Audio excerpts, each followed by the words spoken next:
Vamos a meternos en el tema educativo. Ayer fue el Día del Maestro. Desde Nativa, por supuesto que saludamos a los maestros del Perú, maestros y maestras.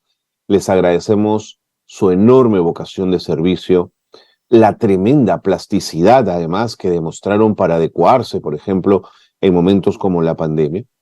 Pero entendiendo todo esto, que tienen enfrente un reto gigantesco respecto a la educación del Perú y de un Estado que debería arropar a nuestros maestros y acompañarlos en ese esfuerzo. Queremos hacer esta mañana un análisis de la situación docente, de los maestros, en general, de la educación, con alguien a quien apreciamos, seguimos siempre, hace mucho que no conversamos con ella, sé que va a ser un gusto volver a retomar la conversación. Ella fue ministra de Educación, es Marilú Martens, especialista en el tema educativo. Yo quiero agradecerle muchísimo que se haya tomado algunos minutos para estar con nosotros esta mañana. ¿Cómo te va, Marilú? Qué gusto conversar contigo, bienvenida. Hola Carlos, no, yo súper agradecida de la invitación y la oportunidad, ¿no? Que me dan de llevar este saludo un día después, pero te cuento que estoy con COVID además, entonces Ay, estoy caray.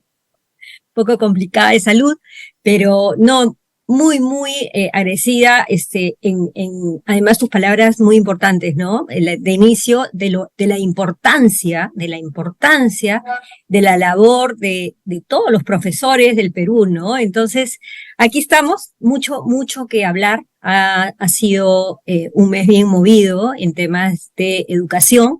Mm, Entonces, yo sí creo que de la mano de todos estos docentes, ¿no? Que día a día trabajan por sacar adelante a sus estudiantes en condiciones muy lejos de ser las óptimas así en es. muchos casos, como tú bien has dicho, el Estado debe acompañar esta calidad educativa que queremos. Y mira, Carlos, algo que a mí me gusta siempre hablar es desde la Carta Magna, ¿no? Desde la Constitución la educación es un derecho fundamental, es un servicio esencial, porque hace que además que Mm, otros derechos fundamentales, como la oportunidad de desarrollo, de una educación para toda la vida, la hace la educación. Por eso también, además de derecho fundamental, es servicio esencial. Y tenemos que, yo creo que todos, porque aquí se involucran todos, también hay un rol importante de la sociedad, de las sin duda, familias, de los medios de comunicación. sin Hay un duda. importante para sacar adelante esa educación que está hoy más lejos todavía de lo que pudimos alcanzar, digamos, antes de la pandemia, ¿no? De acuerdo. Marilú, desmenucemos algunos temas en estos pocos minutos que tenemos para conversar. Sin duda la pandemia marcó un quiebre, pero ya han pasado 2 años de la misma y ya tenemos resultados de evaluaciones censales post pandemia. A partir de esos resultados censales, ¿cuáles siguen siendo los grandes desafíos en términos de aprendizaje de la educación peruana? Mira, Carlos, retrocedimos, ¿no? En la última evaluación muestral que ha publicado el Ministerio de Educación, hemos visto que ha habido un retroceso significativo, pero te soy sincera, yo pensé que iba a ser más grande el Sí, retroceso. señora. Fuimos de los primeros países en cerrar escuelas y también fuimos de los últimos, si no el último, en abrirlas. Entonces, hemos tenido en muchísimos casos niñas y niños con 3 años sin una educación presencial, ¿no? O una educación que pudiera permitir lo que hoy se marca como pobreza de aprendizaje, que son niños de 10 años que no saben leer, ¿no? Entonces, Mm, a raíz de eso, también otro reto inmenso que nos dejó es ahora no solo recuperar esos aprendizajes que hemos perdido, ¿no? Sino ir más allá, mejor, recuperar matrícula. También la matrícula se mm, vio afectada y la asistencia se vio afectada, ¿no? Muchas estudiantes tuvieron que separarse, porque eso no se llama deserción, se tuvieron que separar porque no tenían el acceso, digamos, a esa plataforma que siempre celebré cuando recién se lanzó, que era Aprendo en Casa, mm. pero digo, celebré al principio porque después nos hicieron los ajustes, ¿no? Y las adecuaciones, nos hicieron las consultas a los mismos estudiantes si entendían o no entendían. Así que si bien fue un muy buen inicio, lamentablemente no siguió, ¿no? Con ese ritmo de mejora. Otra cosa importantísima y un reto importantísimo, Carlos, que nos deja la pandemia es el tema de salud mental. ¿no? Mm. Muchas estudiantes, docentes perdieron familiares, estuvieron en condiciones lamentablemente muy, muy adversas, ¿no? La situación económica de muchas familias se vio muy afectada. Entonces, hay esos tres grandes retos, ¿no? Recuperar primero la asistencia y matrícula de nuestros estudiantes en la educación básica y superior también, porque también hablamos de No, institutos. sin duda, claro. Está el tema de recuperación de aprendizaje, que en la Mm. última edición ya muestral hemos visto, ¿no? Con mediciones científicas que hemos retrocedido, ¿no? Hoy día los resultados son realmente más que preocupantes, son alarmantes.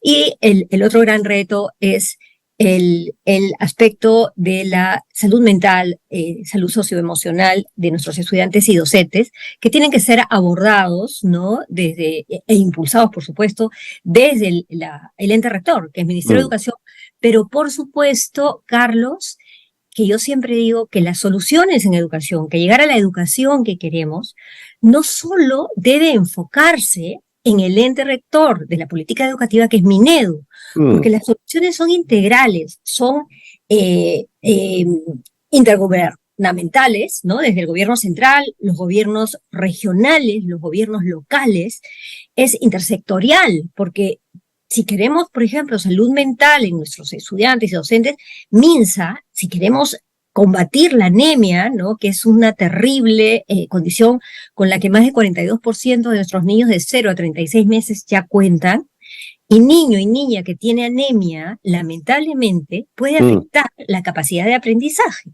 Sin duda. ¿no?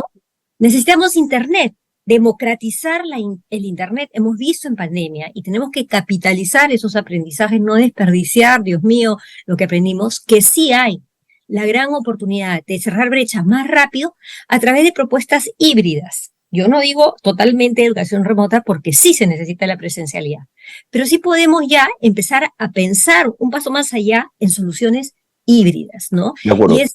esta falta de escuelas que tenemos, por ejemplo, o falta Mm. de docentes en zonas alejadas, en zonas rurales, pueden ser solucionados. Y ahí está el Ministerio de Transportes y Comunicaciones. Agua potable. La anemia, una de las grandes causas de la anemia, es justamente esta falta de acceso a aguas potables, donde Sí. los niños lamentablemente viven enfermos del estómago con diarreas, ¿no? No hay glóbulos rojos, no hay oxígeno para el cerebro, y eso es la anemia. Entonces, las soluciones son intergubernamentales, intersectoriales, y por supuesto las familias. Las familias son lo más importante, Carlos. Y yo sí creo que tiene que haber un programa de fortalecimiento de las familias para Mm. abordar situaciones como estas y cómo pueden trabajar inclusive ya en momentos como la adolescencia de los hijos con talento, los hijos con algún tipo de discapacidad. Y ahí sí yo creo que el Ministerio de la Mujer puede hacer un trabajo Tiene un rol muy importante, de acuerdo. Marilu, creo que has hecho un paneo interesantísimo de varios elementos de la problemática educativa. Pero permíteme que mi siguiente pregunta vuelva al maestro, porque estamos, digamos, en relación al Día del Maestro ayer, pero es una pregunta que quiero planteártela porque demanda mucho de tu honestidad. Yo quería preguntarte si podemos afirmar hoy que los maestros peruanos, maestros y maestras, tienen la capacidad y la preparación para resolver en el aula de clase frente a los chicos la compleja situación en la que se encuentra la educación peruana. ¿Pueden hacerlo o son maestros desarmados, como decía Constantino Carballo? A ver, tu pregunta es importante, porque yo creo que hay que separar primero maestros y maestros. Ok. Eso es separar el trigo de la paja, ¿no? Entonces, si bien tenemos más de o cerca de 550.000 docentes en el país, no te puedo decir sí, todos los maestros pueden hacerlo, Mm. y lo van a hacer, ¿no? Después, la otra cosa es, yo empecé diciéndote que la situación de muchas de nuestras escuelas, de muchos de nuestros estudiantes, de muchos de nuestros docentes, son adversas, ¿no? Y más aún en las zonas rurales de nuestro Sin país, duda, sin duda. ¿no?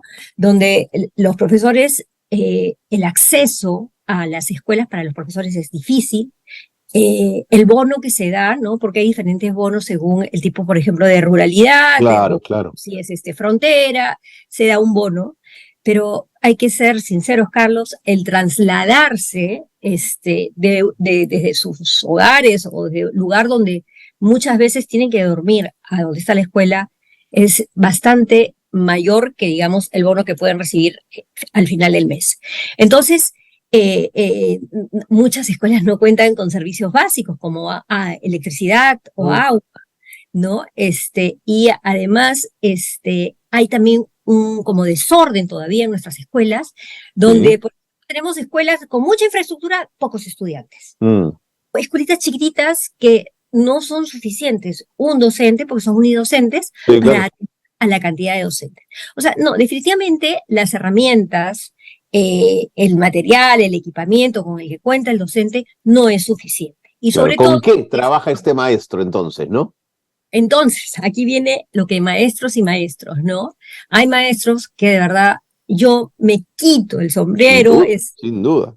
son esos maestros que yo quiero ir a todas esas aulas para aprender de ellos, ¿no? Y no es mala idea esta rotación de maestros con maestros de referentes.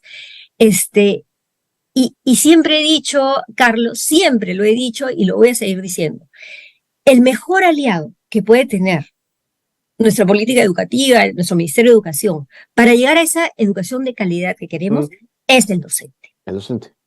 Es el docente. Entonces, ¿qué cosa creo que debemos de hacer? Enfocarnos ahorita en la forma, primero en la atracción, Ok, atracción de ok. talento, Mm. atracción de profesores, de jóvenes que salen, jóvenes talentosos que salen de sus quintos de media, ¿no? Que quieran realmente, y tienen vocación muchísimos. O sea, no es falta de deseo, sino es falta de, la verdad, las oportunidades que te da la carrera. Entonces tenemos que hacer la carrera de manera que atraiga talento. Pero también aquí hay un trabajo de la academia superior, que son institutos y universidades que Sí, claro, imparten carrera, claro. de escoger a los mejores y no de decir, ya, el puntaje más bajo para entrar a la universidad es educación. Entonces, una vez que realmente atraigamos al talento, ¿no? Y que si yo soy estudiante de quinto de secundaria de algún colegio, diga, oye, es realmente un reto importante, un honor entrar a la Mm, carrera de educación. mm. Y una vez que están en la carrera de educación, darles esa educación desde la profesional, desde la formación profesional inicial, darles esa calidad educativa que nuestros docentes requieren para que cuando vayan y se enfrenten en estas situaciones adversas, Mm. puedan más que llevarlas adelante. Entonces, yo creo que ahí tenemos que poner muchísimo, muchísimo foco en la formación, en la atracción y la Y en la formación formación docente. De inicial acuerdo, de los de docentes, acuerdo, de acuerdo. ¿no? Marilu, me tengo que ir, pero no quiero irme sin plantearte lo siguiente, que es una gran preocupación. Eh, ya hay evidencias e investigaciones que muestran que las nuevas tecnologías, las redes sociales, han impactado en la capacidad de abstracción de los chicos y de las chicas. Y hay evidencia también de pérdida de lenguaje, de la capacidad de lenguaje, de la capacidad de comunicar debido a las tecnologías. Nuevamente, este maestro tiene que enfrentarse a chicos eh, a los que es mucho más complejo enseñarles eh, en la medida que la abstracción no está presente, en la medida en que el lenguaje es pobre. Fíjate que Países Bajos ayer ha prohibido el uso de Uh -huh. celulares en la escuela como para ponerlos sobre la mesa. Marilu, ¿qué te parece como reflexión final? Me parece una medida realmente necesaria, muy necesaria, y saludo los países con mayores logros de aprendizaje de sus estudiantes, ya se dieron cuenta y ya lo implementaron. Los estudiantes no están teniendo esa capacidad de comprensión, de Así es, lectura, así de es. resolución de problemas de matemáticas. Entonces, otra vez, no podemos decir, oye, es más, hay países, me parece que además de Países Bajos, también Finlandia Sí, señora. ya prohibió, ¿no? El uso de muchos recursos tecnológicos durante el dictado, durante de clases. Entonces, sí es muy importante. Veamos, Carlos, yo tuve la suerte de ir a Huánuco y decir, oye, siempre me hablan de sistemas educativos exitosos. Presenté 5, ¿ya? Mm, Finlandia, Singapur, mm. Japón, China, y el otro creo que era, ¿cuál era el otro? Singapur, y me parece que era Estados Unidos. Entonces, ¿qué vimos? Vimos que todos tenían diferentes focos, uno era el tema de la disciplina, otro el tema de la tecnología, otro era el Mm. tema de los docentes, otro el tema de reducir el currículo, ¿no? Y no hacer esos currículos extensos, sino currículos bien enfocados en comprensión lectora, en capacidad de resolución de problemas. Y vimos además que estos países que si bien tenían diferentes focos, tenían algo. Primero, priorizaban la educación en la agenda nacional. Sí, señor. Eso es clave. Clave, pero no de gobierno, Carlos. Y hemos visto que cuando un gobierno pasa a otro gobierno y pasa a otro, se pierden. Hemos estado con una recontrarreforma ahorita de avances que habíamos tenido. Entonces tiene que ser una política de Estado, ¿no? Donde haya continuidad. Regresando a tu pregunta, y si la tecnología ayuda, sí ayuda. Y sí hay que poner internet en todos los colegios.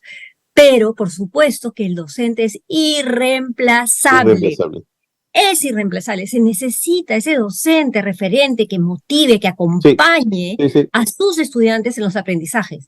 Y el celular fuera de las aulas, fuera de los colegios, me parece una medida que deberíamos de estar mirando y Veamos, veamos. ojalá podamos optar. Marilu, te mando un gran abrazo. Muchísimas gracias por tus apreciaciones y por haber compartido tu mirada siempre interesante de la educación. Gracias, Marilu. Muchas gracias, Carlos. Que tengas buen Hasta la día. próxima.